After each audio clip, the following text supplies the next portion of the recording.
My stepdaughter didn't want me at her wedding, but had no problem letting me foot the bill, so I canceled everything behind the scenes. Let her plan it without my wallet. Hello Reddit talkative here. My name's Mark. I'm 48. Married my wife, Denise, when her daughter Kayla was 13. Her dad wasn't around much. Popped in maybe twice a year like a celebrity guest star in a sitcom. So I stepped up. I taught Kayla to drive, helped with science projects, took her to soccer practice, and paid for braces that cost more than my first car. She wasn't always sweet, but I chalked that up to teenage hormones and tried not to take it personally. That's parenting, right? Fast forward to present day. Kayla's 25, engaged to some guy named Jason. I don't know him well, but he seems polite enough, shakes my hand, calls me sir, that kind of thing. About 6 months ago, they announced the engagement at a family dinner. Champagne, smiles, the whole show. Kayla stands up, all excited, and says, "Jason and I are getting married next spring." Everyone cheers. Then she says, "And we're so grateful to my mom and Mark for supporting us." I smile, until she follows that with, "Of course, my dad will be walking me down the aisle." Cue the record scratch. Okay, I was surprised, yeah. But it's her choice. Maybe it's symbolic. Maybe she's trying to bond with the man who was never really around. I tell myself not to take it personally. I'm mature enough for that, right? But that wasn't the only thing. In the weeks that followed, I noticed I was being slowly removed, erased. No seating chart spot next to Denise. No mention in the program draft. No toast. No dance. Not even a thank you card when I wired $7,500 to the wedding planner. Yeah, that's the kicker. I was paying. Let me clarify. I never offered to pay for the whole thing. Kayla assumed. Denise talked to me about it in vague terms like, "We'll figure it out." And I figured, hey, maybe we contribute a chunk. She and Jason cover the rest. That's fair. But no. Turns out, everything was being booked under my credit card. Every cake tasting, every linen choice, every Instagram-worthy boho floral arch. Me.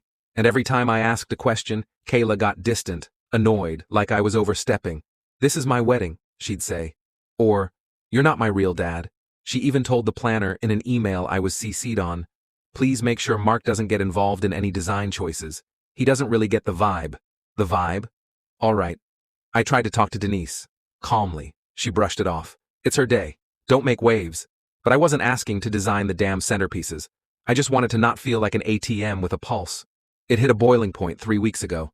I asked Kayla directly, "Do you even want me at the wedding?" She hesitated. That silence told me everything. Then she said, "It's just going to be complicated. With Dad there, and your side of the family, and it's already so stressful. Complicated. So let me get this straight. I'm complicated. But my money's not." So you know what I did? I canceled everything. Quietly. Behind the scenes. Like a ghost. First, I called the planner. Told her to put everything on hold. No refunds issued. Just pause. Then I reached out to the caterer, the venue, the florist. Turns out only deposits had been made. Most refundable. I'd covered over $18,000 so far. All on a credit card I'd specifically opened for wedding expenses. I shut it down. I didn't say a word to Kayla or Denise. I let them keep planning. Printing invites, booking hotel blocks, arguing over place cards. Then the planner reached out to Kayla and said, "We haven't received the next payment." And the dominoes began to fall. Kayla called me in a panic 2 days ago. "Mark, why aren't the vendors responding?